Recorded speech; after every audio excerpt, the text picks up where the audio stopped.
Yeah. I love my HBCU. And boy, I love it, love it. I love it, love it. I love my HBCU. And man, I hope my team they won one. Yeah. I hope my team they won one. Yeah. Man, I hope my team they won one. I hope my team they won one. Yeah. I tune into the HBCU Sports Lab to see if my team won or lost. If they lost, I'm quiet as a mouse. But if they won, keep tab. I'ma do the dab, yeah. Dr. Cavil, he know what he be talking about. Mike and Charles, they know what they be talking about. They compress the analytic data with the hip hop. If you know them like I know them, they gon' tell you if your team, if they won or lost, and who the ball. So listen to Professor, yes sir, and pay attention, cause he gon' teach a lesson. This is Dr. Mills inside the HBCU Sports Lab with Mike Washington, Charles Bishop. Mike Washington, Charles Bishop are out on assignment. I think they're getting full of a lot of turkey and dressing, greens, mashed potatoes. You know, all that good stuff that you all put together. Probably some pumpkin pie.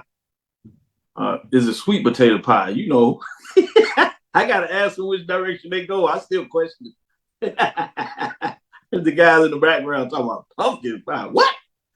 Or pecan pie. You know, cake, chocolate. Yeah, exactly.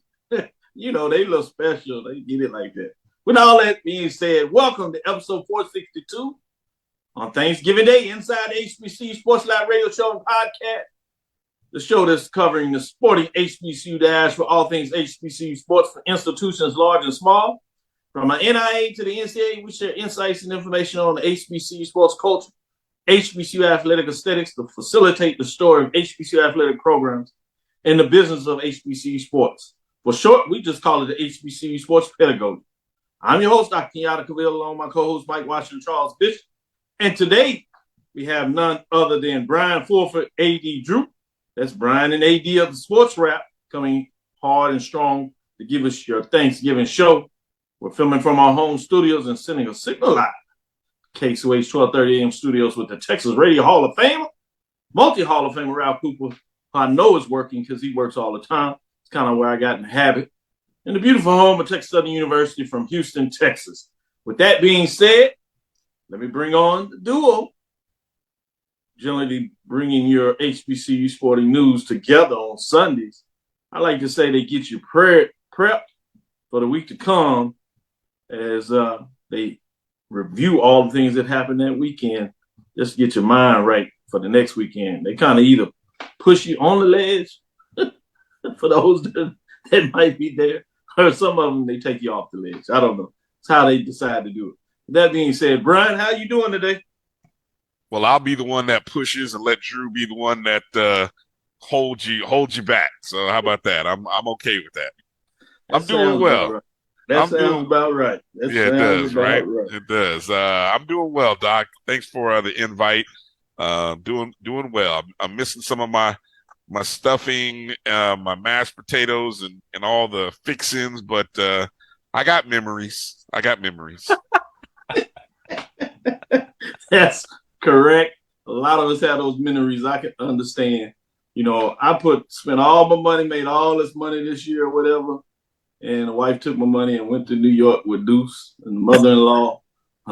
So they did send. Which is why you have time to do a show. Exactly. They were up there with the Alabama A&M band opening up the Mason Days Parade. They did a great job. Said they enjoyed it, but, you know, left me here. So I had to figure out my way to make sure I got my own little turkey dinner. Bet they enjoyed that Macy's department store too. Man, why you tell me that? I'm sorry. Now I got to go look at the car. No, don't go do that. Don't go do that. With that being said, AD, how you doing today? Man, I am doing fine, Doc. And can I give you something that I'm thankful for on this Thanksgiving Day? I would hate that you wouldn't. All right. I am thankful for, you know, we're academians around here. We try to take an academic approach, especially when we're on the inside the HBCU Sports Lab. I am thankful that we are in a real live case study, in the midst of a case study, which I hope will once and for all shut everyone up when it comes to the Celebration Bowl versus FCS playoff debate. And this is what I mean by that. Central in the Celebration Bowl last year. Central FCS playoffs this year. After the season, let's survey everyone with Central, the players, the coaches, the administrators, and see which experience they enjoyed best. FAMU, 2 years ago, FCS playoffs. This year, opportunity to go to the Celebration Bowl. Should FAMU make it to the Celebration Bowl? Let's survey them and see what their opinions are. And then for historical purposes, Doc, we can go back to the A&T teams who did both of them, and I mean with the same group of kids. Celebration Bowl, FCS playoffs, Celebration Bowl, and see how they feel 8-10 years later. And then whatever their opinion is, Doc, just put that out there and shut everybody up one way or the other on this debate. I like it. Let's do the data analytics of it. I think I know which direction they're going. With that being said, today's episode of the Inside the HBCU Sports Lab is sponsored by THG Agency. THG Agency is a company that provides sporting and educational consulting and data analytics. With that being said, Bryan, how you doing today? Well, in all honesty, I'm doing well. Like I said, I'm missing people, but it's all good. It's all good. I'm thankful for a lot of things, and so with that said, I'm just enjoying the opportunity to be able to be on with you tonight, and Drew, and got some football on in the background, and it's all good. That's good stuff. I certainly understand that this season can be won, and for all those that have had missing someone, hopefully you can come in here and we can brighten it up a little bit. We certainly understand there's nothing going to change that, but we are with you and we certainly understand. So I'm glad that you brought that up. AD Drew has brought that up during earlier in one of the shows to recognize his sister. And so it is important that we pause and understand that all that has transpassed this year or the last couple of years for some. With that being said, let me get into some news. AD Drew, where you want to go with the news of the day? Where do I want to go with the news of the day? How about mixed emotions, Dr. Cavil?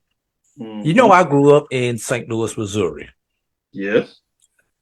Which means naturally I was a Missouri Tigers fan as a youth. The mixed emotions come when an HBCU, Jackson State, beats the team that I grew up rooting for. And that is what happened the other night. I believe that was That's a great Sunday night. Yes. Okay. Jackson State men claimed a 73-72 victory over SEC 4 Missouri. Ken Evans had 20 and 3 steals to lead the Tigers to their first victory on the season.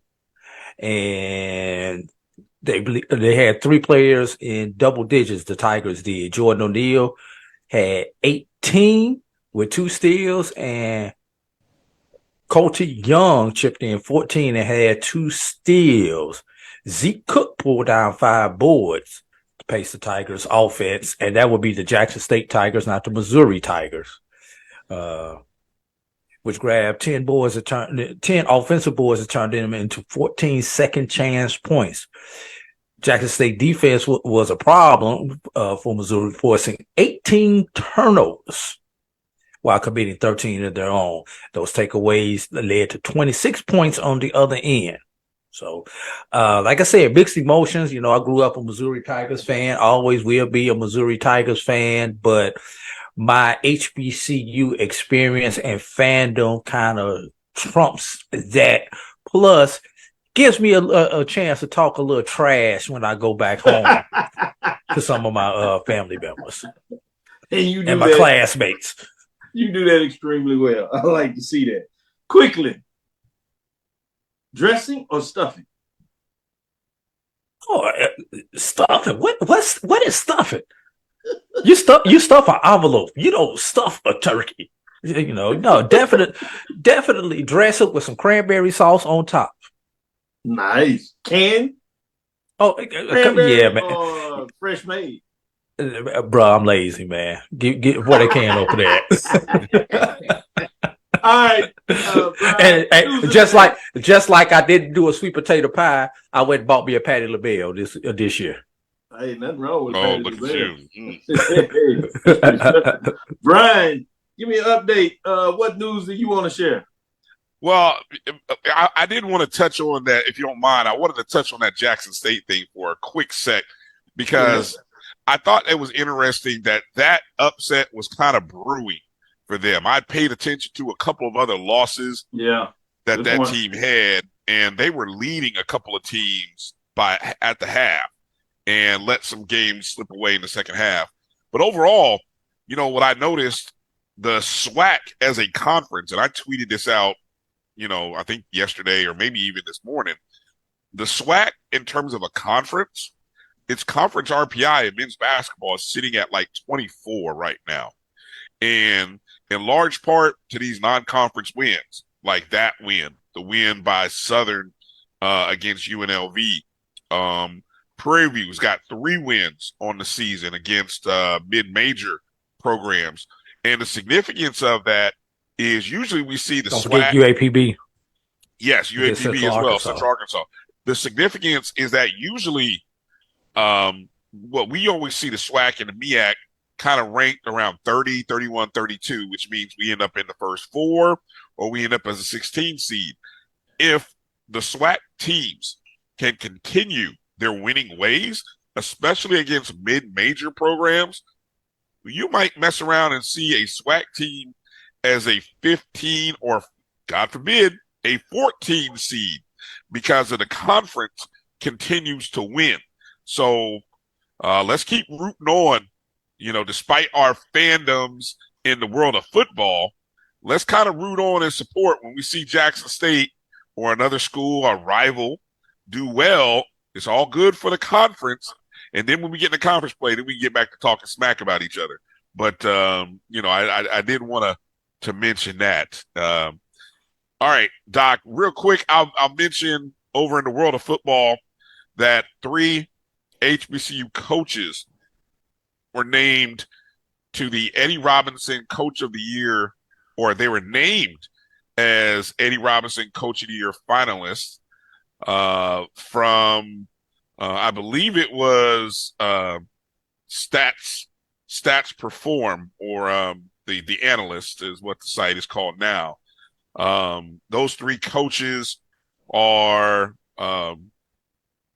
Willie Simmons, of course, of Florida A&M, Larry Scott of Howard, and North Carolina Central's Trey Oliver. They were among the 20 finalists for the Coach of the Year award. The award, in case you didn't know, was first presented in 1987. It's now in its 37th season, of course, named after the legendary Grambling State coach Eddie Robinson, who, of course, Grambling State is in the FCS, formerly Division I AA. The winner will be selected by a national voting panel and announced on December 7th. They will be honored at the FCS National Awards Banquet on January 6th in Frisco, Texas, on the eve of the FCS championship game. It'll be interesting to see if either one of these coaches have earned enough respect and traction to possibly win this award. I think it's interesting that Trey Oliver got North Carolina Central as high as number 7 in the rankings. They've been ranked all year in both polls. Of course, Willie Simmons has had a 10-win season for Florida A&M, first time since 1999. They have ascended to as high as 5 in the coaches poll. I don't think they're that high. I don't think they're in the top 10 in the media poll. And then, of course, Larry Scott has led Howard to back. Do I call it back-to-back, or do I say 1.5 championships in the MEAC. I want to be fair to what it is, but over the past 2 seasons, he has definitely done a great job at Howard. Howard is the MEAC champion outright this year, heading to the Celebration Bowl. So kudos to all 3 coaches, and it'd be great to see one of these coaches at our institutions, get that award, named after a coach who was a legend in the HBCU coaching community. Say at least a share of the MEAC title for the last 2 years. Yes. Okay. That's how you do it. Because just to get it straight for those out there, actually both teams have had the same 4-1 record at the end of the season, whether it's Howard or North Carolina Central. Last year they were recognized as co-champs in terms of Howard and North Carolina Central. Just like every other league, regular season, you have a record, then you're named co-champs. The head-to-head matchup was the tiebreaker. And that tiebreaker was won by North Carolina Central last year. So they proceeded and went to the Celebration Bowl. This year, both of them have the same record, except for Howard won the head-to-head matchup. But in this case, they came up with a rule in the MEAC in the offseason that there's no longer co-champions. So whoever wins the tiebreaker if teams are tied and earns the bid to the Celebration Bowl, they are recognized as the sole champion, although there were 2 teams with 4-1 records at the end of the season in the MEAC, as will go down in the record books, just so everybody is clear but not clear on what takes place in the MEAC. That being said, as we get into our first break, I did want to give some shout outs to Jackson State and other HBCUs. Jackson State paces all Division I HBCUs and FCS schools in home attendance. Jackson State led all HBCUs and FCS schools in football attendance for the 2023 regular season. According to the latest NCAA figures, the SWAC program drew an average of 30,000 fans. It's actually down, though, from 42,000 where they just swept everybody, averaging in 2022, but still paced the country. Among other HBCUs, Florida A&M, FAMU, averaged 17,616 in fans at Bragg Memorial Stadium, followed by Southern at 17,465 fans, Alabama State with 17,385 fans, and Norfolk State at 15,656 fans. All were ranked in the top 10. So you had 1, 2, 3, 4, 5 of the top 10 HBCU programs. Then succeedingly, you had Alabama A&M at 12,934 fans at 13, Alcorn State at 12,018 fans at 14. And then it drops off a little bit for those outside of the top 15, if you would. With that being said, we'll get into our first break. We'll come back on the other side, and we'll get into some more thoughts as we move forward with our poll rankings. Then we'll give a chance to give AD, I think he has some follow-up thoughts as well. Stick with us. We'll be right back after this first break. It's never too early to plant the seed, to share the tradition, and instill a sense of pride in your HBCU with your little ones.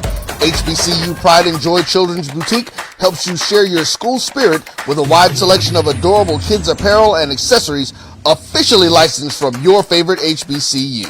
Visit hbcupridejoy.com and follow us on all social media at HBCU Pride Joy on Facebook and Twitter. You see, Head & Shoulders has scalp shield technology, protects against flakes even between washes. It's never not working. Kind of like us. We're never not working. Number 15? That's my rub. Ooh, nice. Never not working. Never, ever, never, ever not working. Welcome everybody to Juneau, Alaska. I don't like this one. Me neither. Let's get out of here. Dandruff protection that's never not working. Head & Shoulders scalp shield technology. T. Madden & Associates is a sophisticated and experienced law firm located in your neighborhood. We're turning injury to cash. T. Madden and Associates obtained almost $2 million for my injury. They turned my injury to cash. Now, we can't guarantee how much your injury is worth, but we've recovered millions for our clients. Call T. Madden & Associates at 833-PAID-123. That's 833-PAID-123. This is Bryan Fulford. AD Drew and I are co-hosts of the BCSN SportsWrap. We talk about all things related to HBCU athletics. From the games, teams, coaches, and fan interest stories, we cover it all. You can find our shows on Facebook at BCSN SportsWrap, YouTube at MyJBN Online, and everywhere you listen to podcasts like Anchor, Spotify, Google, and Apple Podcasts. You can also find the show on the Jericho Broadcast Network's app. Make sure to download. We look forward to you joining the conversation and being a part of the show. We press the analytic data with the hip hop. If you know them like I know them, they gon' tell you if your team, if they wanna lose, and who the ball. So listen to Professor, yes sir, and pay attention, cause he gon' teach a lesson. This is Dr. Cavil with Inside the HBCU Sports Lab. We're gonna get into it. I did want to give an update. Band of the Year announces 5 contenders.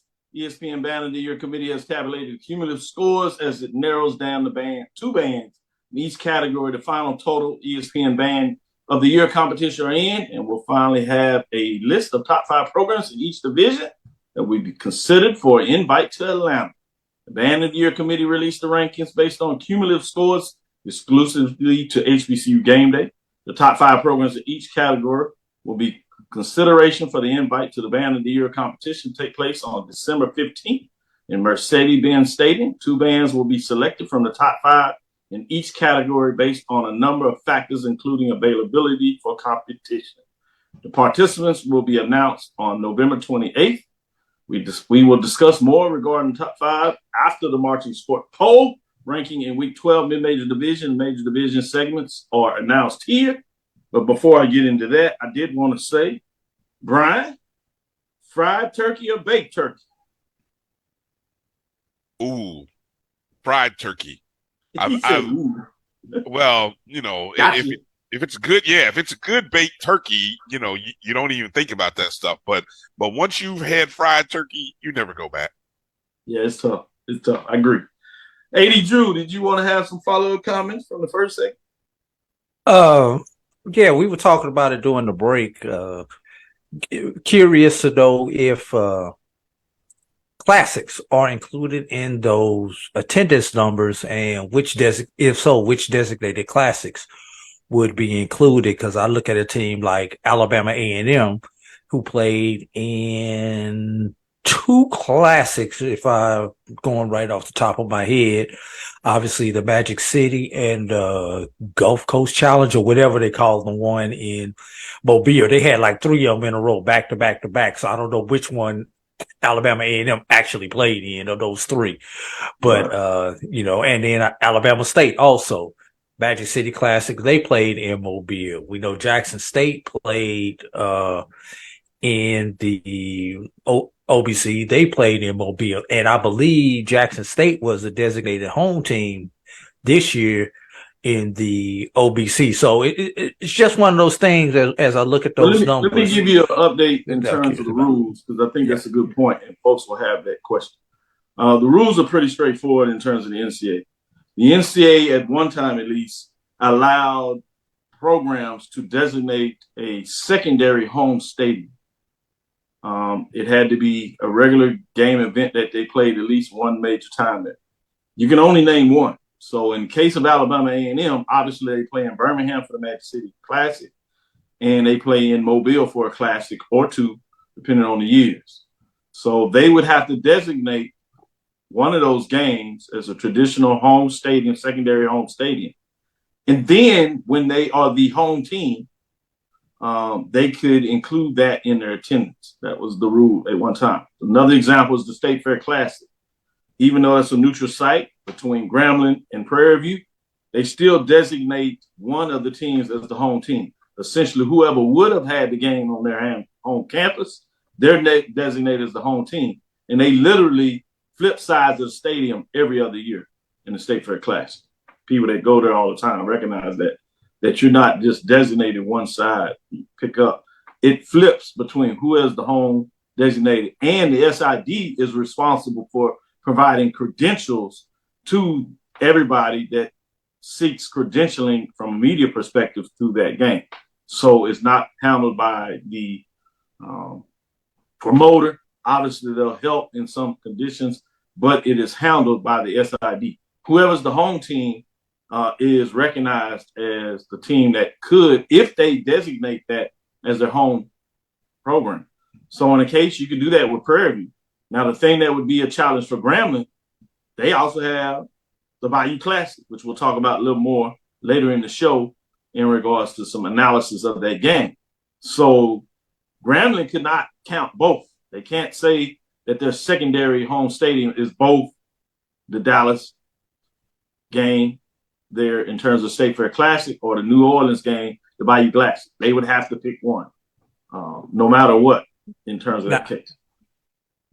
Now, could they alternate year, like the year they're the home team in the Bayou, that's their secondary stadium, and then the year that if they're opposite in Dallas, that would be their secondary stadium? Would they be able to alternate years? Was there any clarity on that? I'm not clear. Or am I reaching? I don't want to put that out there. I'm not clear, but theoretically, if they update it every year, but that's a lot of work for folks that don't have that kind of time. But that's a great point in terms of trying to figure out how you want to average your attendance. It's gotten to the point now that I don't even think most of them count any of the classics. So I don't know if the rule has changed. I'll follow up on that and see if I can find some clarity. So Bethune playing their annual game in Jacksonville, they could count that as their secondary stadium. Correct. Over the last couple of years. Okay. Correct. Can I also add, it's interesting when you think about those attendance numbers, is I was looking at the percentage of capacity for those rankings, which I think is also an interesting sort of sidebar in that discussion. And I think it's something that athletic administrations should definitely target, think about. You know, for example, Jackson State, while leading the FCS at 30,000, are just at 75% capacity, which in a stadium that seats 50, that's still pretty good. But when you start moving down to those other top 10 schools, you know, nice job by Florida A&M to be at 89.7% capacity at about 17,000, while Southern, Alabama State, Norfolk State, they have room for growth. Southern at just 61%, Alabama State at 65%, and Norfolk State just at 52%. So, yes, the numbers look good, but, man, imagine if you could increase that capacity to 80 to 90%. And that's something that those athletic departments and marketing departments within the athletic department should really be trying to say, how can we grow our fan base and our market? Correct. I agree with you in terms of that. And that's when you really get into the business metrics in regards to understanding where you are and if you have the capacity within your athletic department in terms of business. Unfortunately, hopefully we're getting towards that. But my experience is you oftentimes have the marketing person associated with the social media person, who oftentimes is the same person that does sports information. And to be honest with you, they just don't have enough time to do that, manpower to do that. They're preparing stats and making sure everything gets reported. You just don't have that. So while that would be good in terms of understanding that, you need somebody that specializes in marketing to understand. No problem, Drew, because I've seen it in there, is that sometimes on the outside, we look at the next step in terms of business capacity. But unless we have somebody that at the AD VP of athletics that understands that it sometimes takes you money, meaning you have to invest to get a return on your investment in terms of the business strategy on how do you improve ticket sales? How do you market to people in regards to increasing the attendance at the gate above your capacity? So it is important in just not getting excited and saying that you are top 10, which is one metric, which is important, obviously, that you are doing some things. But looking at where you are in capacity does say a lot in regards to where you go. With that being said, let's take our second break and come back on the other side. We'll get into our band rankings. There's not any change really in the mid-major, so we'll go through that pretty quick. But let's go to a break, and we'll come back on the other side and get into our mid-major rankings.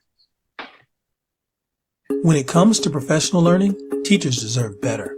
From the leader in online learning, Stride brings you the Stride Professional Development Center, an on-demand library of mobile-friendly courses that gives teachers choice and flexibility, allowing them to learn anytime and anywhere. Our dynamic courses provide bite-sized learning and help educators advance their knowledge while also gaining professional development hours. It's time you take charge of your learning. Visit us today to get started.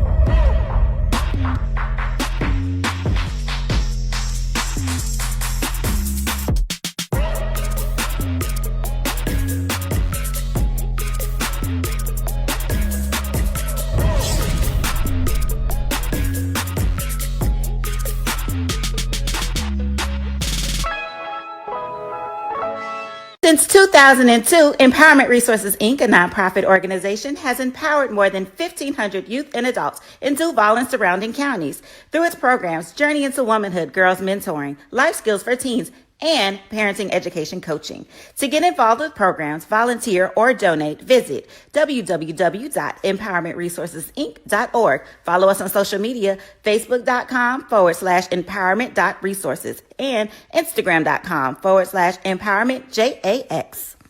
Press the analytic data with your hip hop. If you know them like I know them, they gon' tell you if your team, if they wanna law, and who the ball. So listen to Professor, yes sir, and pay attention, cause he gon' teach a lesson. This is Dr. Will with Inside the HBCU Sports Lab. Man, see, even on Thanksgiving, we're talking about the business of sports, HBCU lane. We're going to get into it. With that being said, let's get into the mid-major marching sport in week number 12, I should say. There's not a lot of changes as things continue to go down, and not a lot of matchups as Division II is basically over except for the playoffs. Obviously, we had two teams in the playoffs, so we're down to one. And then we have the inaugural Beach Bowl, which features two more HBCUs participating, where you will get a final band matchup. So we'll roll with it.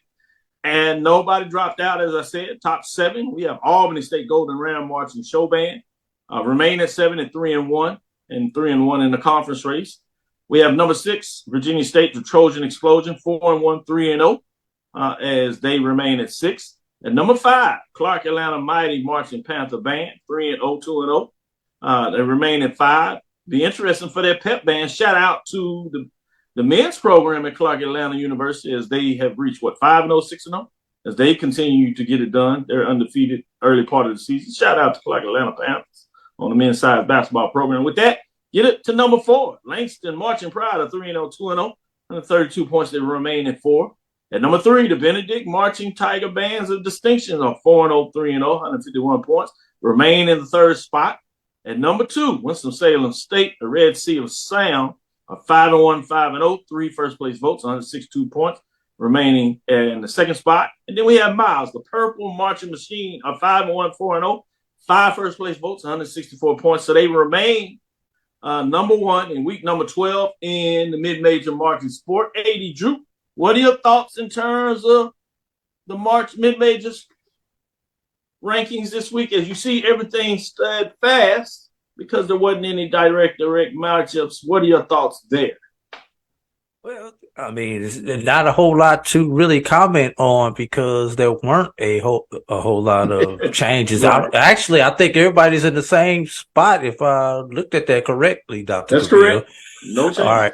So here's the question. Let's spin this to the band of the year.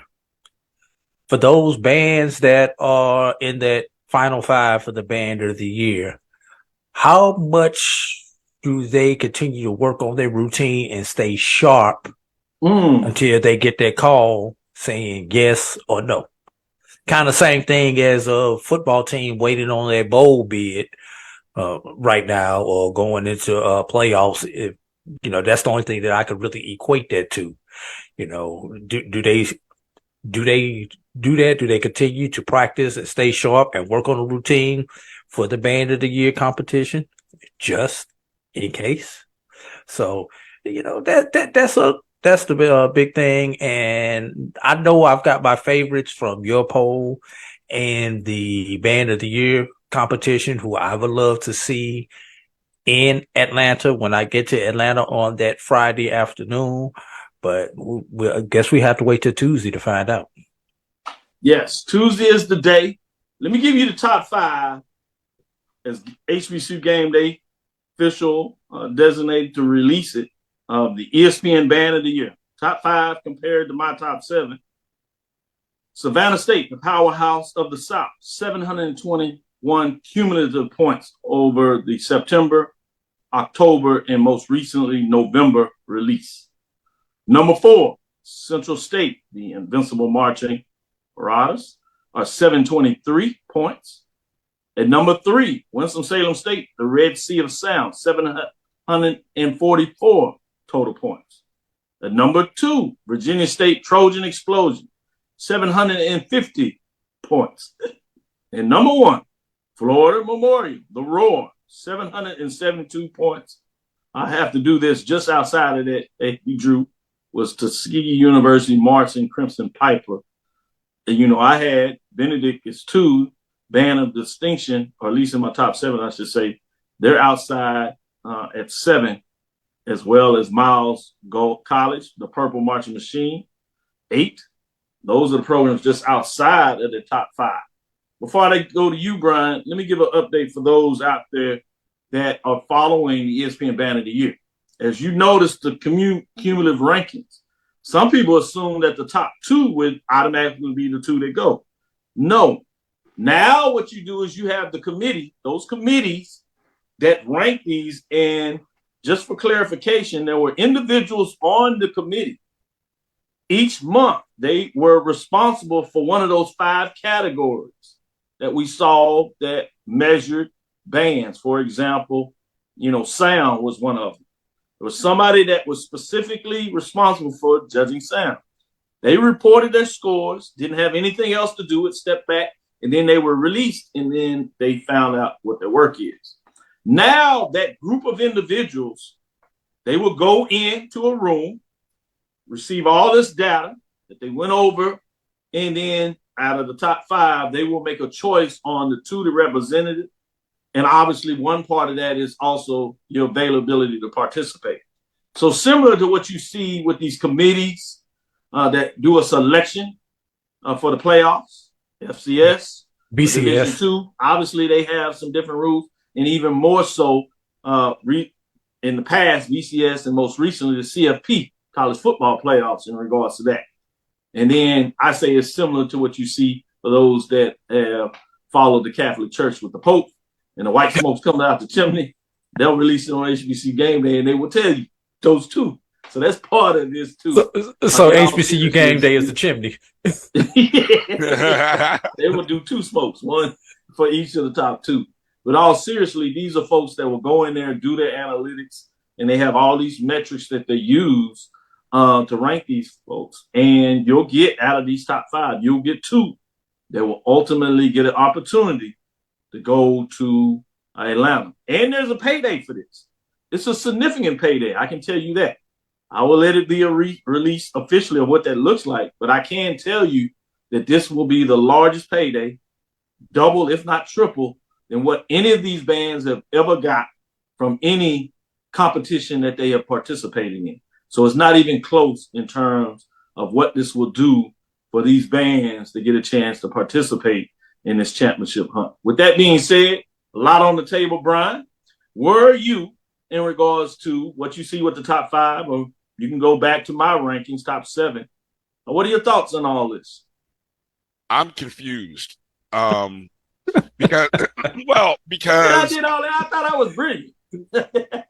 You were excellent. You were excellent, Doc. Great explanation, but he was just born that way. I'm worried. I'm worried that you've created a system that to me seemed very precise, clear to understand. Now you're telling me that, like and that was a great analogy, by the way, of the what is it, the papal process that goes on in maybe a pope, which, if I recall, listening to how that all goes down, it's crazy. It's like, we got one group of bishops over here and another group of bishops over here, and then they're trying to analyze all these. So now you're bringing politics into play, which I think that's where you are going to frustrate the heck out of. Let's just imagine you have these rankings and you have the top 1, 2, 3, and let's just say you come into these politic meetings or these meetings, and the number 4 and 5 team end up or band end up being invited. Oh, you're going to have the whole diaspora except for those 2 schools are going to go nuts. They're going to go nuts about this whole process. And then, you've been quantifying it up to this point, giving us exact details. I mean, it's based on A, B, C, and D. Okay, that's stuff I can see. You put a number value to it, great. Now, what are we now judging on? Whether your band can make it? That's one of them. I mean, that's one of crazy. them now. You can't have a competition if the band ain't gonna make it, and you can't force a band to make it, because you'll be surprised that there are some bands that were not in on this in regards to being receptive to participating at the highest level. Right. And so anything that you do new, oftentimes you got some people that have reservations. Sometimes the reservations may be good. Let's be frank about it. And sometimes the reservations are self-serving. But I would imagine if the bands have been submitting shows. Some of them didn't submit. And they still got ranked? Yeah, because they would go in and do their own analysis. Now, that is part of the analysis with the group. If you were not part of the process of submitting everything, there's a chance that you may be slightly ranked lower than somebody that was fully participating and had everything in. And to me, that's fair. If you were a band that had some reservation and you didn't want to go in this, and then all of a sudden you had bands that were doing everything, you might have some great performances. But you were not all in, and it's hard for me to reward you the same way as a band that was all in. So these are some of the things that I can share with you that hopefully clears out some of those things with your concerns. And I think you do have some real concerns, but at the same time, I will say this, I don't think people take in enough understanding how difficult it is to start something new. I don't care how good your motives are. Mm-hmm. When you talk about politics is not just one way in terms of some group. There's politics going into stuff. And everybody's not on the same page to be supportive. And it doesn't mean that you hide your head and run the other way.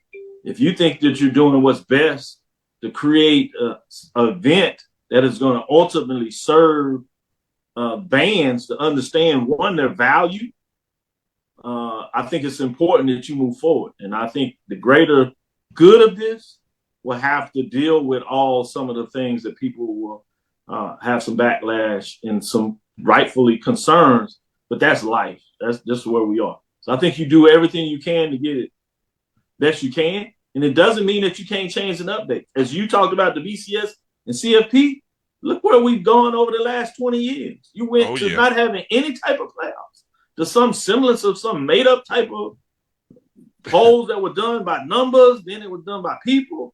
Now all of a sudden next year you'll get a 12-team playoff at the major division level. And I don't like to talk about them so much because I think they're all greedy as hell in terms of this capitalistic system and don't want to share anything. But I just thought it was important to give example. That doesn't mean that you're stuck here and you can't change. Go ahead. I'm sorry. No. That's a good point. Go ahead, AD. I was gonna say the only thing that I would have changed with this latest release, Dr. Cavil and Bryan, I would not have put numbers with it. I just would have said these are the 5 finalists, and let people speculate. That way, some of those things that Bryan is concerned about, if number 4 and number 5 wind up getting in there, people gonna have all this chatter.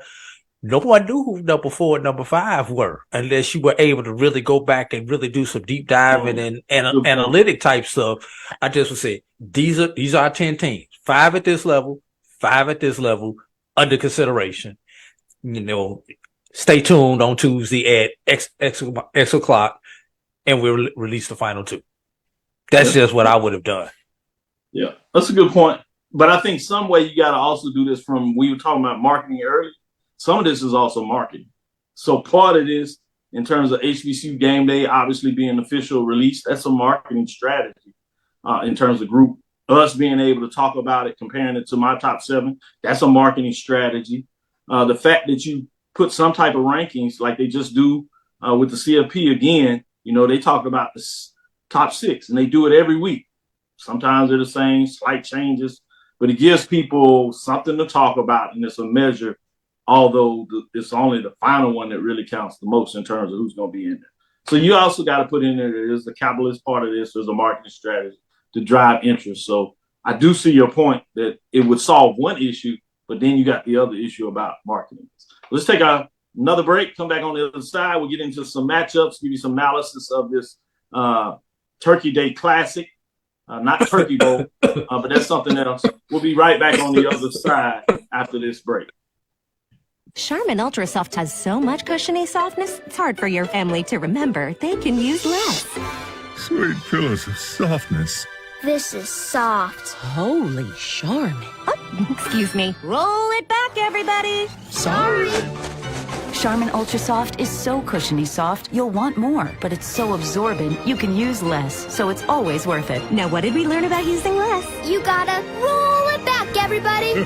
We all go. Why not enjoy the go with Charmin? At CDW, we get speed as the new currency of success. Our team spends way too much time tending to outdated applications and software when they should be focused on driving application agility and innovation. CDW Amplified Development Services modernizes software and application development to help accelerate innovation and digital transformation. So you mean building new applications, UI, and mobile interfaces? Well, you said you needed to innovate more quickly. Oh, so he's a listener. To do more at scale, trust CDW Amplified Development Services. Compress the analytic data with your hip hop. If you know them like I know them, they gon' tell you if your team, if they wanna loud and who the ball. So listen to Professor, yes sir, and pay attention, cause he gon' teach a lesson. This is Dr. Cavil with Inside the HBCU Sports Lab. We're here with AD and Bryan. With that being said, let's get into Montgomery, Alabama, Hornet Stadium Turkey Day Classic. Man, to be so into HBCU sports, it used to be all about the NFL for me. Now, obviously, I don't really follow the NFL. That's for a different discussion, different reason. But I'm glad that we have the Turkey Day because it allows me to get some football in, and I'm all in it, so I watch it point blank as a TV analysis, much like anybody else. But Hornet Stadium, Turkey Day Classic, you had major division number 6 Alabama State Hornets. Finished the season at 7-4, 6-3. They defeat a mid-major at number 7 Tuskegee Golden Tigers 7-4 as they fall, and 6-3 in terms of 6-2, I should say, still in terms of the conference, and that should actually be 6-2. I added that game as it was conference. I guess I got Tuskegee joining the SWAC a little early. Final score was 41-3. With that being said, Drew, let me go to you in terms of your analysis on that matchup. You would start with me, Dr. Cavil, because I'm still trying to contemplate what I saw. I've had to put the eye drops in my eyes to clear up what I saw. What I saw was the fact that Tuskegee against 2 FCS teams from the SWAC scored a total of 6 points. 3 against Alabama A&M, 3 against Alabama State. Drew, at least they were consistent.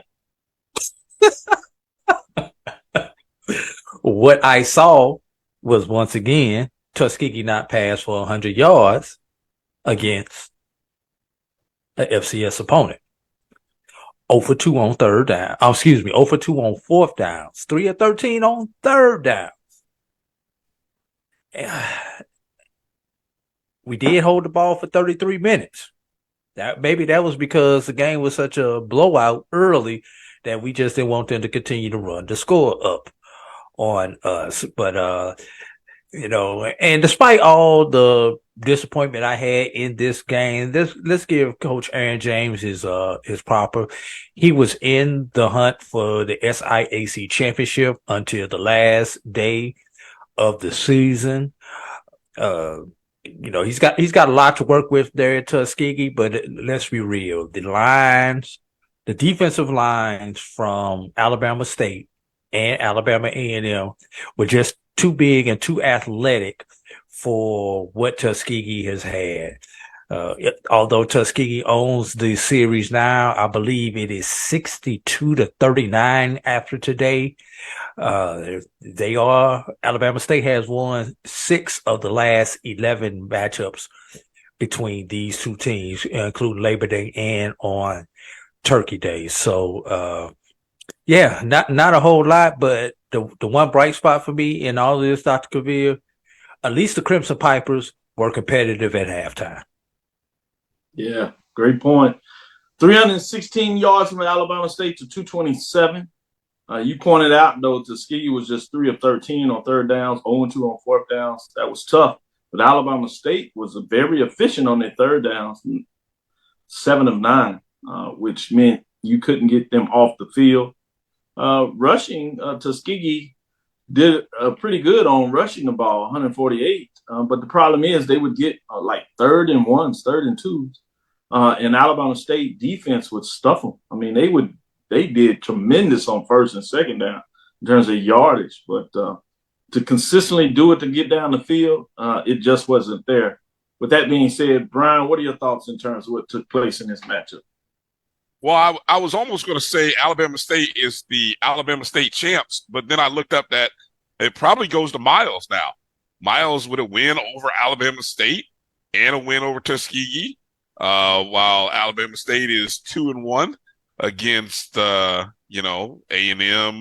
Tuskegee, and then losing to Miles. So I guess, I'll let the good folks in Alabama decide. But I think when you knock somebody in the mouth from the get-go, from the first kick, the opening kickoff of the game, Tuskegee got punched in the mouth. And it was like, okay, we see who's ready to play and who's not.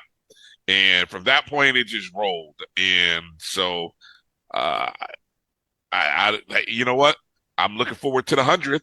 I will be in the house. I'm going to try to find my way there since I'm missing the 50th of another classic. I'm going to try to be in the house for the 100th of this particular classic. And, I think for Alabama State, it'll be interesting to kind of see what they do in the offseason. A good season, a few missed opportunities, but they have to improve offensively going into the offseason. Defensively, Coach Rob has this team in a good place for the second consecutive year. Offensively, though, they leave a lot to be desired. And, hey, 41 points, I don't know if it's a good time to score 41 points going into the offseason. Thank you, Tuskegee. Hey, while you may try to figure out who's this Alabama State champ, I definitely know who finished in last place in the state of Alabama, and that was Tuskegee, who lost to all 3 of the other Alabama football programs. Yes, indeed, they did. Ooh, that's a tough one, especially to have a season that seems, really solid, 7-4. Obviously, those Tuskegee fans that grew up with them winning championships, getting 10, 11 wins, 12 a couple of times, obviously 7-4. But rebuilding is not bad, but it's tough when you lose to 3 other schools in your state to get that excited about it in terms of those 4 losses. That makes it a little tough. It'll be interesting, as you said, in the offseason, see what that looks like. Let's slide over to a couple of states. Let's slide over going west and get into this matchup to be on Saturday, a SWAC major division game of the week, New Orleans, Louisiana, Mercedes Stadium. That is Saturday, the 25th at 2 o'clock. It's on NBC. I got a top 10 matchup, and these teams are ranked really close to each other. The records are the same, and that says a lot. You have number 10, Grambling State Tigers, 5-5, 4-3 in the conference race. At number 9, Southern Jaguars, 5-5, 4-3. Unlike many years, the Bayou Classic will not propel one of these teams into the SWAC championship game. That has been decided. Prairie View did what they had to do against that Alabama State team last Saturday, and they had the head-to-head tiebreaker as Alcorn beat Jackson State as well. They ended up with the same record. Prairie View goes.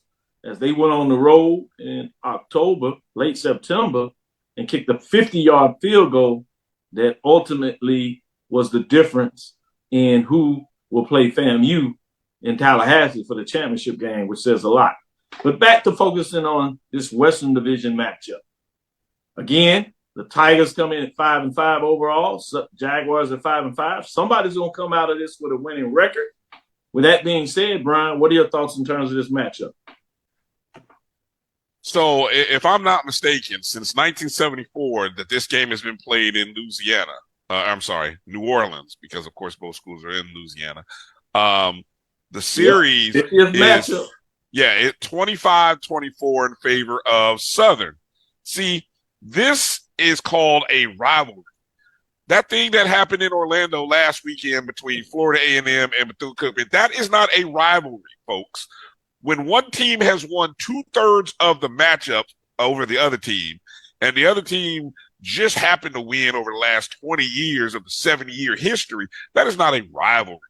This is what a rivalry looks like, right? Where when you get, when you fire your head coach on the week before the bye week, that's a rivalry because you're like, well, the season's a wash, but we sure as heck can't lose the last game of the year, so let's fire him.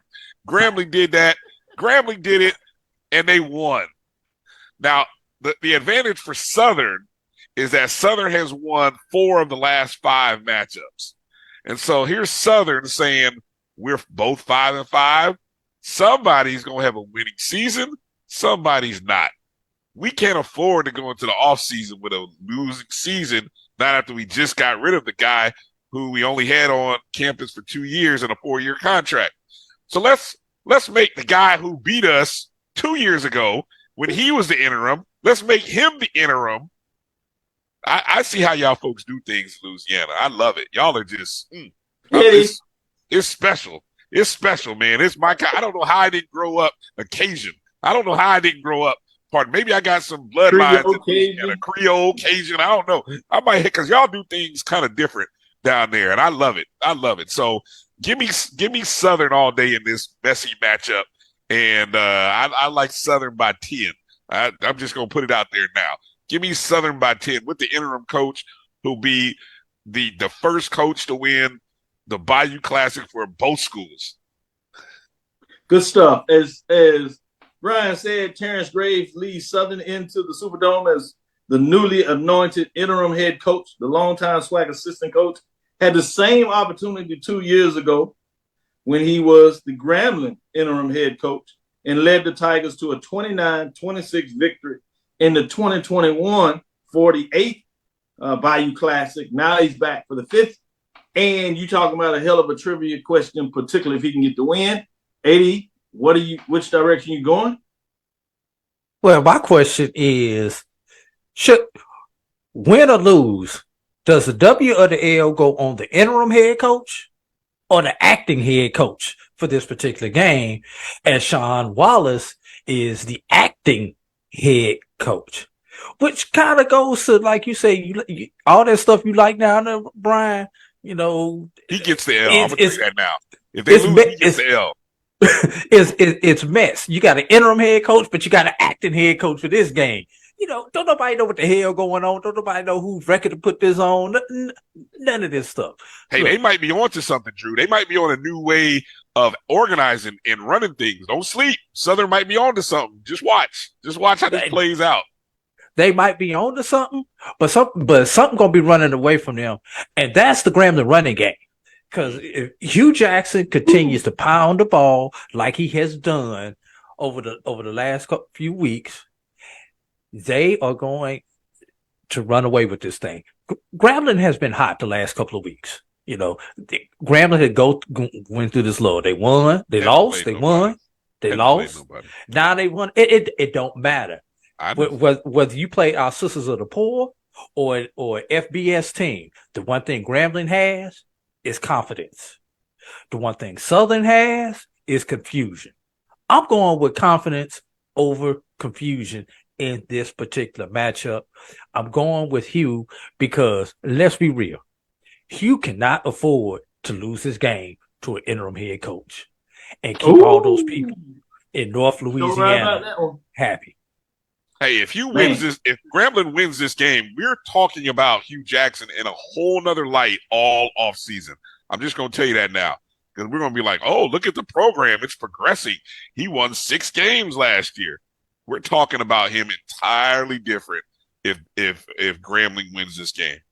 That is so true, but it's crazy because if Drew said he'd lose it, you're talking about a whole different way. So it's like one game in terms of your total record really decides how we're going to talk about you in the offseason.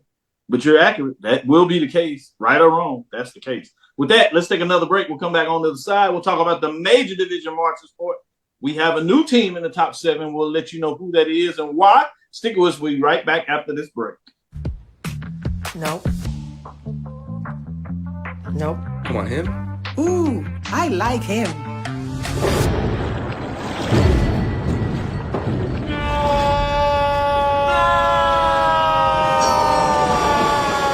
Quick, the quicker picker-upper.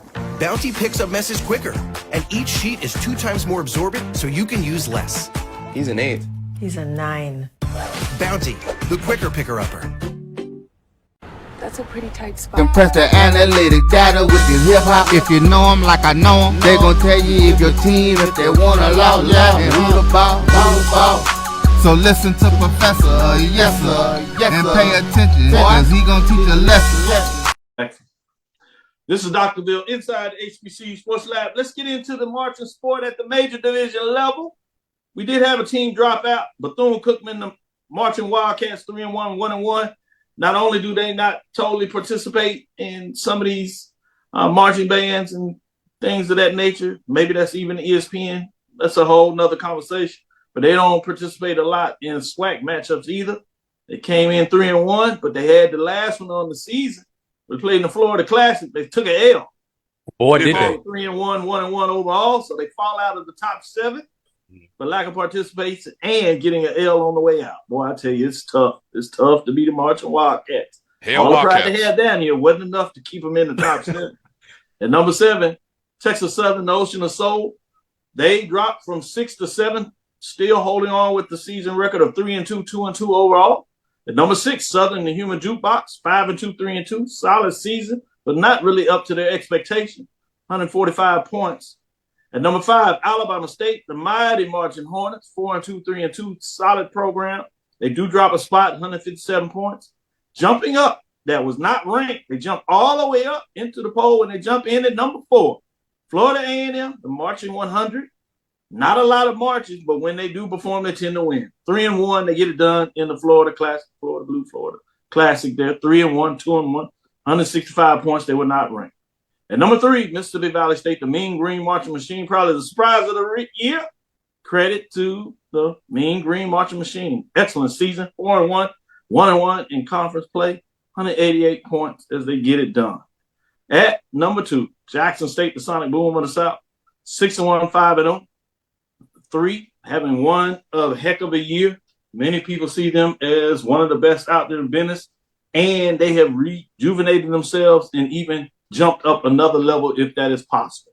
But they're still at number 2, which brings us to number 1, Norfolk State, the Spartan Legion. Probably surprising everybody in a lot of ways. People had talked about them, but I'm not sure if they really recognize them. Well, they're squarely on the map as it was by now, 7-0, 3-0. 7 first place votes, 206 points. Spartan Legion continue at the top of the rankings in week number 12. Got to win this last game as they took down South Carolina State. The Marching 101, they got it done. Before I ask you your thoughts on this, let me jump to the ESPN Band of the Year. The committee did accumulate the scores in the band categories at the major division level. They have the top 5. They actually have a tie for number 5, right? And that is 5, Tennessee State, the Aristocrat Band, 778 total cumulative points. Also at 5 with 778 points is the Prairie View A&M Marching Storm that really pulled forward over the last 2 months, including being at number 2 in November, which has thrust them into the argument in terms of the top 5, really top 6 because there's a tie at 5. At number 4, Norfolk State, the Spartan Legion, 791. At number 3, Southern University Human Jukebox, 801. At number 2, Jackson State, the Sonic Boom of the South, 808 points. At number 1, North Carolina A&T, the Blue and Gold Marching Machine, 832. The Norfolk State, as I have them number 1, they are 4 here. So my top 7, I pretty much have everybody in there except for North Carolina A&T that they have as number 1. So there is some distinction there. Part of that in my ranking, again, you have to participate in matchups. And since joining the Colonial, right, now the Coastal Athletic Association, they just do not have a lot of matchups against HBCU bands. Not that they did a whole bunch of traveling, but it is even more difficult now when you don't have that matchup. They are doing 5 other categories, which does not necessarily match up head-to-head participation, which I think is important when you call it a marching sport. But that's a whole different dialogue.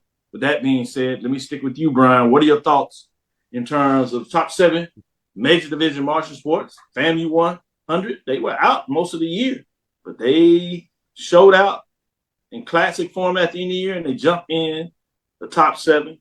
Not in the top 5. If I do give you this, though, outside of those top 5, at 6, really 7, when you do your rankings, Florida A&M, Marching 100, 770.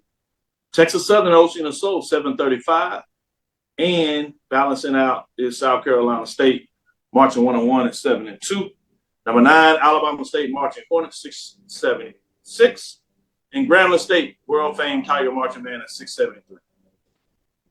Bryan, what are your thoughts? I think A&T, I'd be shocked if North Carolina A&T Blue and Gold Marching Machine is not one of the 2 finalists.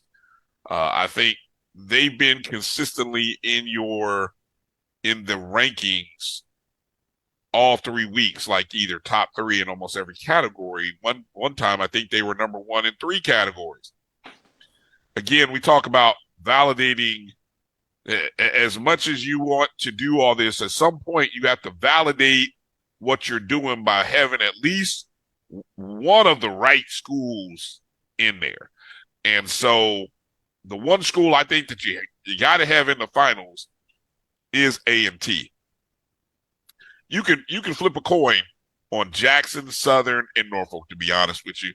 I think all 3 quality bands. I don't know, again, what you would distinguish one versus the other, but I think A&T's got to be in there.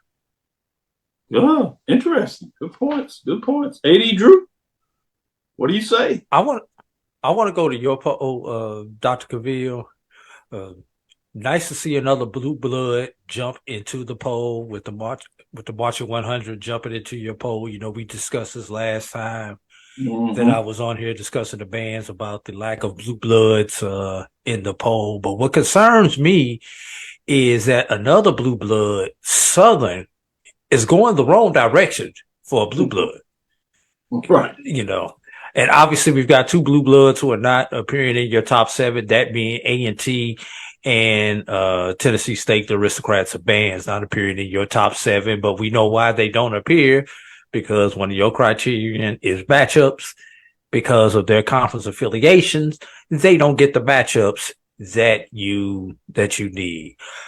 Shout out to Norfolk and Jackson and Southern for actually having matchups. They've had 7 matchups this season. Unfortunately, Southern has not done as good in their matchups as the other 2 that I mentioned there. Now, here's the question that I have for your posters, Dr. Cavil. With Florida A&M jumping up to number 4 in your ranking, with possibly 2 matchups remaining, does FAMU have enough where they can crack one of those top 3 spots with those final 2 matchups, considering that everyone in front of them is possibly dead? Unless, like Bryan said, if Norfolk gets to the Band of the Year competition, that would give them a late matchup that I'm pretty sure that your poll is going to consider before it names its champion also. That's absolutely correct. I'm glad you asked that question because that is what we actually will do and wait on. You do have a matchup with Southern that may help them. They have the Bayou Classic against Grambling. And according to the Band of the Year, that's a top 10 matchup. So it'll be interesting to see what Southern and Grambling get done. That's going to possibly create some movement. And yes, you're going to have a Marching Storm, Marching 100 matchup in the SWAC championship game. That's going to give those two bands the opportunity to have some movement one way or the other. Certainly if FAMU gets it done, that vaults them up a chance to move up when the other ones are not going to play during that weekend. And then you have FAMU. If they get it done in the SWAC championship game, they have another matchup with Howard, Showtime Band, which means they have a chance potentially on at least 2 more victories. And that doesn't count if they actually make it to the Band of the Year. They would have 3 matchups left in terms of what's going on. So there's a lot still out there in terms of the Marching 100 as their trajectory is certainly going up. Southern has at least 1 more, so that's potential. Prairie View has a chance to have at least 2 more. So it's going to be fascinating to see how this goes down in terms of the marching sport band ranking, particularly in the major division, because you have these matchups yet to be determined. And we'll see what that looks like with the mid-major in regards to who gets in. Benedict has a chance with maybe another matchup. And so that's going to be fascinating to see what that looks like, along with Florida Memorial. It looks like they're probably in as well. And don't forget Johnson C and Fort Valley in the Florida Beach Bowl. Yeah, so we'll play this out all the way to the end. We'll freeze it after this week because you won't have the matchups. Well, I should say after next week, we'll freeze it based on that. The mid-majors will be frozen this week, which we have done with our band ranking. So great point. I'm glad you put that at the table for those that look at what we do with our marching sport rankings. With that being said, we're going to take another break. Last break, if you would, we'll come back and talk about some of these playoff matchups and get you on your way to get back to the kitchen to get your late night snacks and some of your turkey recipes. Some of y'all got another piece of patty waiting on me. Yeah, those famous turkey sandwiches. Yeah, with the dressing. We'll come back on the other side and see what your thoughts on these playoff matchups. Stick with us. Be right back. That's a pretty tight spot. Watch this. Of course your Buick parks itself. That's so you. It's just up here on the right. Of course you know where we're going. That's so you. Kind of got a 6th sense. And a head-up display. They're here. Hit the field, warm up. You brought all these players in your Buick? Yep. So you. It is. There's a Buick that fits your life because at the heart of every Buick SUV is you. From novice to aficionado, find yourself here. High quality cigars plus personal customer service. Slow Burn is Waco's only mobile cigar lounge, featuring a meticulous, curated collection of premium cigars. Visit our website, www.slowburnwaco.com. That's www.slowburnwaco.com. Compress the analytic data with your hip hop. If you know them like I know them, they gon' tell you if your team, if they want a lot, and who the ball. So listen to Professor, yes sir, and pay attention, cause he gon' teach a lesson. This is Dr. Bill's Inside the HBCU Sports Lab. We're back for our last segment with Bryan and AD of the SportsWrap as they're gracing me on this Thanksgiving Day. Give me a chance to take them away from the family a little bit and take them away from the table, which is a good thing, but it doesn't mean they don't have a chance to go back. With that being said, let me give a special shout out to John Grant. Quote, the beautiful thing of all of this is we are talking marching bands in November and December, changing the game. I would say 100% without a doubt. Great point. Definitely, and Mr. Grant. As I said earlier, the nice thing about it is there is a sizable reward that is going to these bands, unheard of, that is unmatched about what they have received for participation in Battle of the Bands or other contests as well. That is significant in terms of changing the game in multiple ways. With that being said, Drew, macaroni and cheese or black eyed peas? Black eyes for New Year's. Mac and cheese for all other holidays. Amen. Love it. Amen. I love it. Oh, good one. Brian, green bean casserole or greens? You actually thinking? You know what? My mom made a real good green bean casserole. Yeah, I know. I mean, she really did. Damn, I missed that. I mean, she made a real good green bean casserole. I remember the first time she made it, I was like, what in the world? And then you had that first That taste. little nice crust. Yeah, you had that taste. You're like, Mom, what is this? Yeah, so ever since then, I became look, I love greens like every other black man that grew up. So, I mean, look, but green bean casserole, I'm going to go green bean casserole. Can I add something to the greens? Yes. Hot sauce, yes or no? Yes. Yes. That changes the whole equation. That being said, let's get into this matchup, and then I'm going to ask you on the way out. I got to ask you and give you a chance to think about it: mashed potatoes or dirty rice. And it probably depends on what countryside you're from. You get a chance to think about that, and then I have a last one for you as well. With that being said, let's go to the mid-major division, SIAC. Saturday, NCAA Division II playoff, second round NCAA Division II playoff. Shout out to Channis Berry. I had a chance to watch his show this week. He really is doing well over there. Excited about what he gets done. 12 o'clock, that's 11 our time. Sac, number 11 overall in the top 25 versus number 4 in the top 25. Lenore Ryan Bears, 11-1 coming off the first round victory. 8-1 in terms of what they did in conference play this year. They're ranked 4 in the region. They're at number 1 in the region. Benedict Tigers at 11-0, 8-0 of what they finished in the SIAC. SAC versus SIAC. With that being said, AD Drew, what are your thoughts in terms of this matchup? It's going to be real simple in this matchup. Line play, both directions. Can the Benedict defensive line continue to dominate like it has SIAC opponents against this SAC opponent? Because the line for Lenore Ryan, let me tell y'all something. The line for Lenore Ryan is the truth. You know, I'm not taking anything away from the Benedict Tigers players, but this will be probably their biggest test of the season thus far.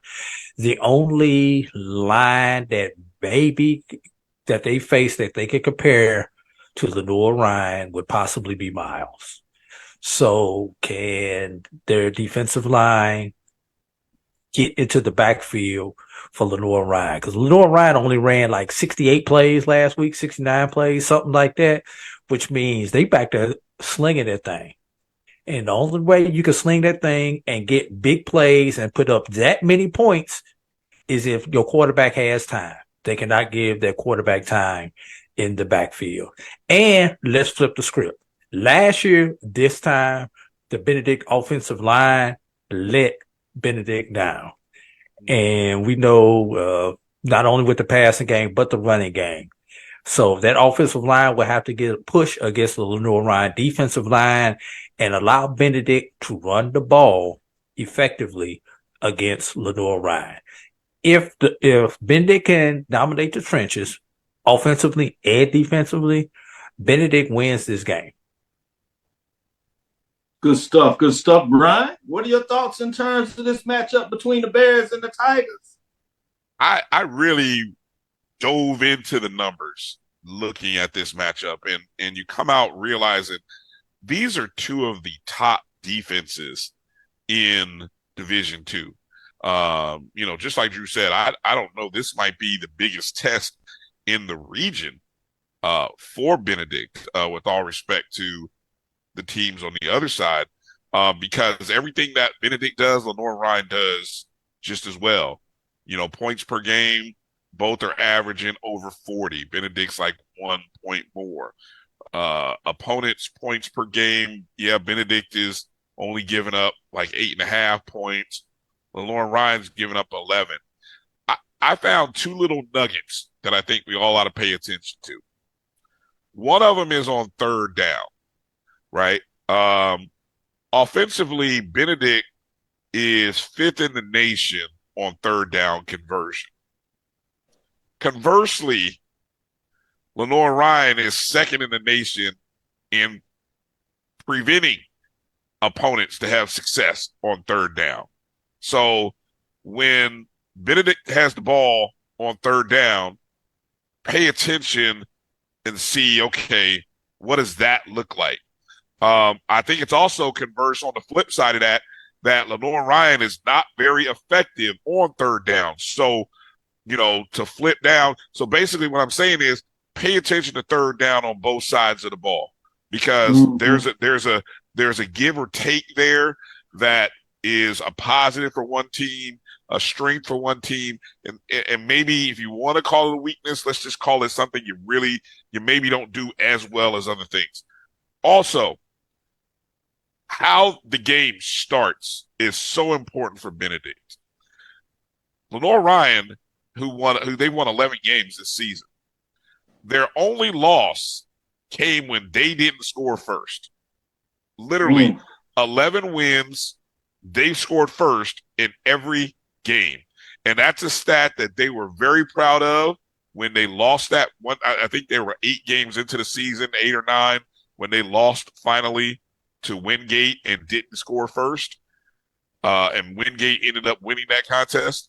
But they rebounded, and I think in the 3 games since, including last week's playoff, they scored first. So, Coach Chinnisberry, Benedict, I know you're going to defer if you win the coin toss. That's a smart move. But that means the defense has to get a stop. You cannot let Lenore Ryan score first. Because I think if you let Lenore Ryan score first, they get comfortable. Psychologically, it may start bringing up memories of a year ago. So watch who scores first. So, I mean, those are the 2 things I'm looking at. Who scores first and what happens on third down. Good analysis. With that being said, let's get to the real thing. Question. Dirty rice or mashed potatoes? Mashed potatoes. Who's up? I'm going mashed potatoes. For you, AD, your question is, since I gave Bryan a casserole, I'm going to give you one. Sweet potato casserole or candy yams? Ooh. I'm a backtrack.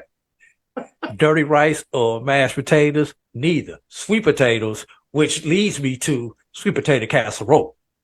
Yams. I love it. Oh, yams. I love it. Yes, good analysis. Back to the football talk. Last one we have here. MEAC Major Division Game of the Week.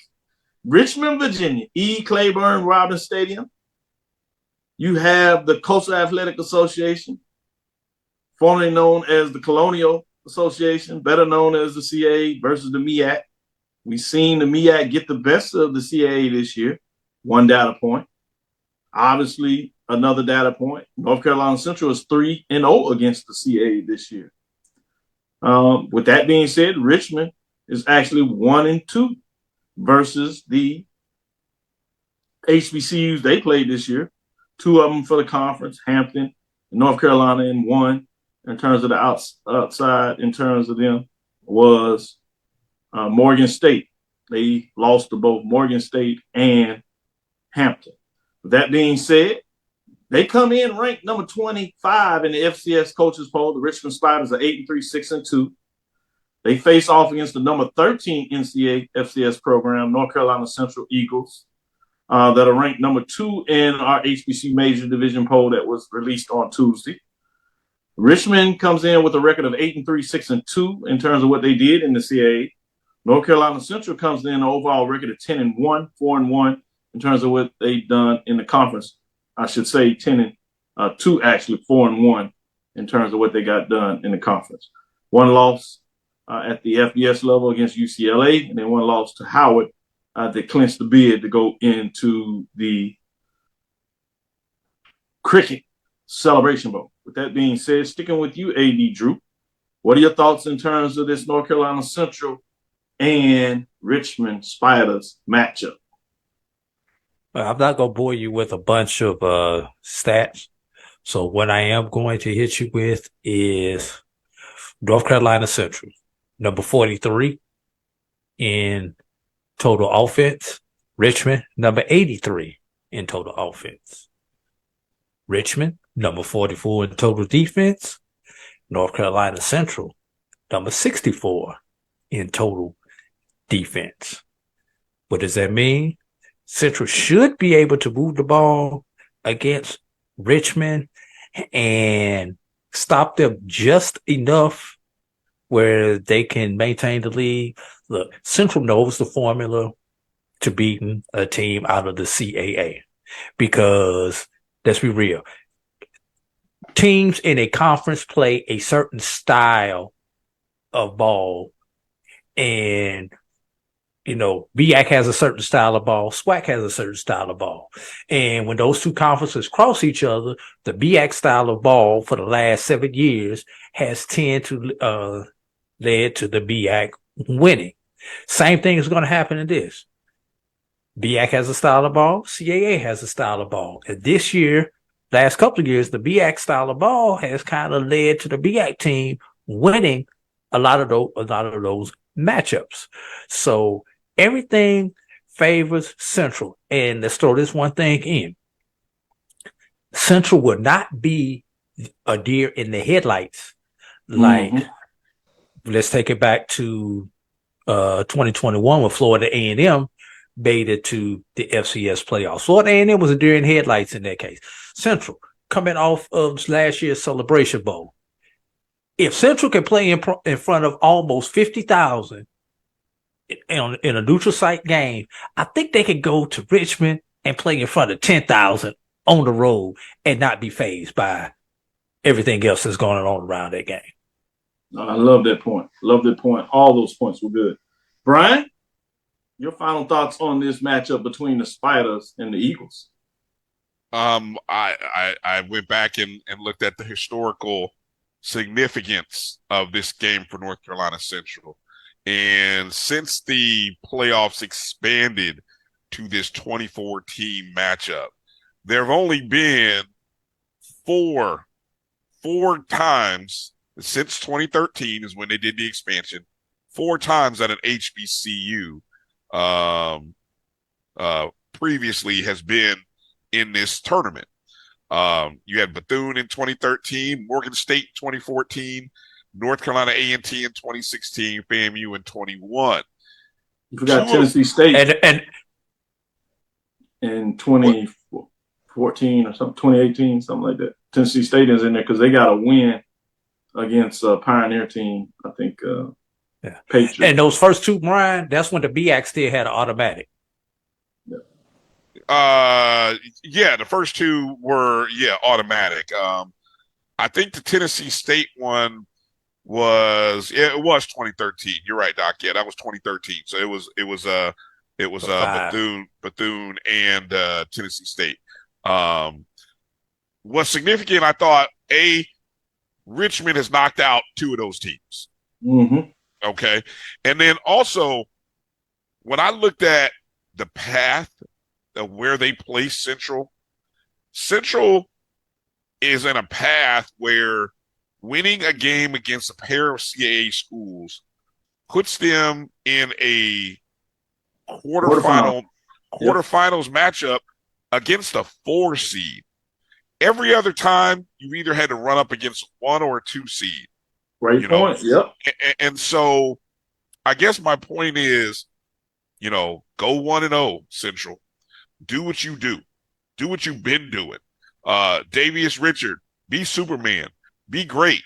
Mookie Collier, run like there's a Jackson State defender in your path and stiff arm the hell out of any spider that you see.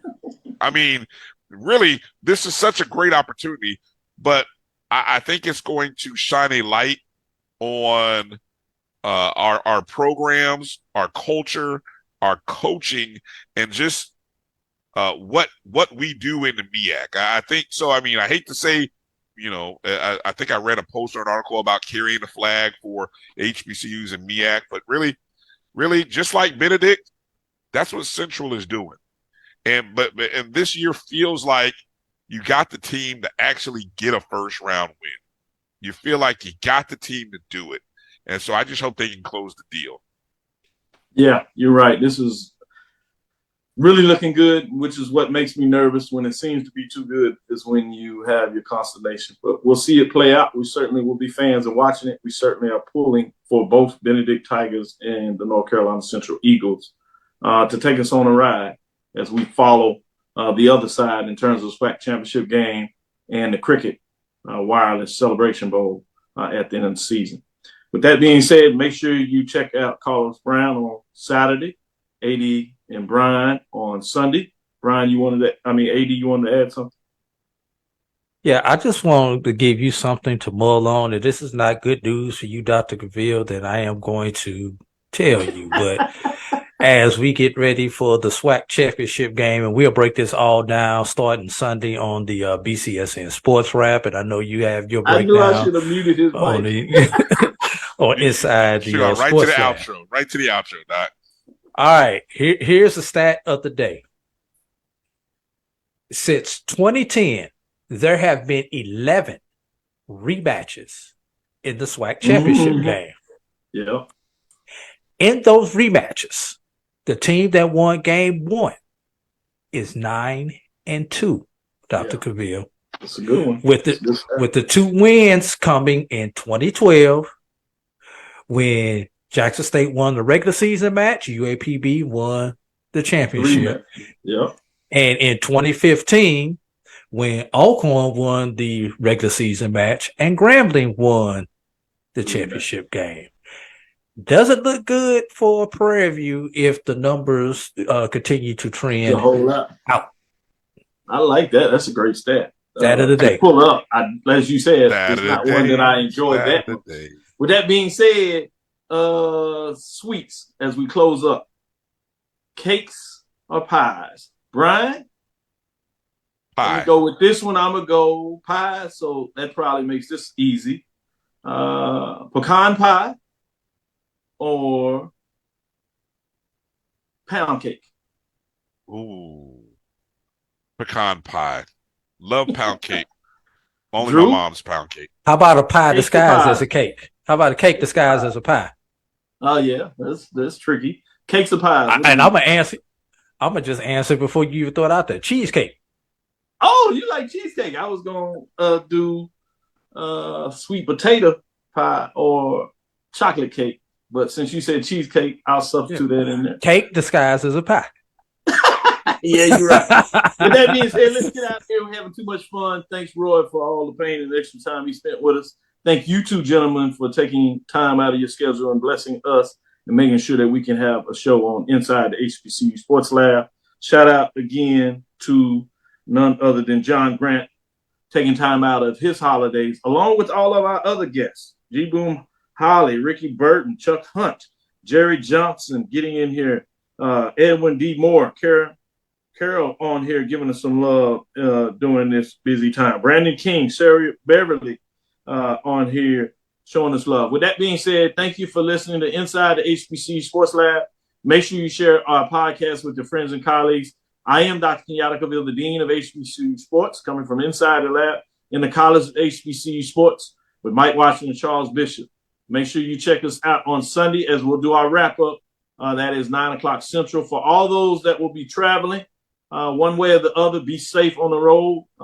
May the blessings be with you, and may you continue to enjoy your friends, family in terms of that, and some good old-fashioned HBCU football.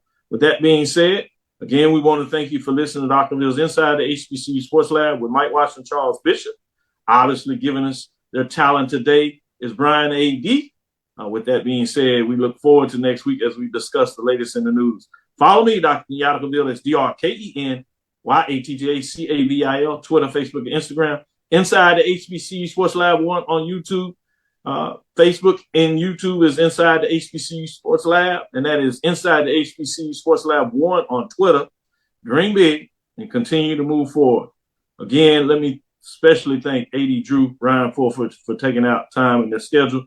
Make sure you continue to check them out, Bryan, on the O&G Strike Zone. They had a great show. If you get a chance, go back while they talk about a lot of Rattler love as they should, they took us down memory lane. They brought in some of those founders that really took us in the social media world as things started on the blog spaces. They did it with the MEAC fans page, the SWAC fans page that you know now, that transition to SWAC Sports, TSPN, and which is now HBCU Sports.com. They paid homage to Eric Moore, rest in peace.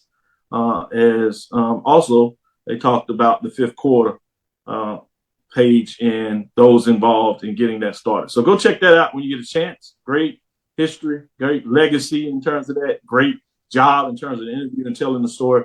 Brilliant. Also, as we said, Carlos Brown on Saturday.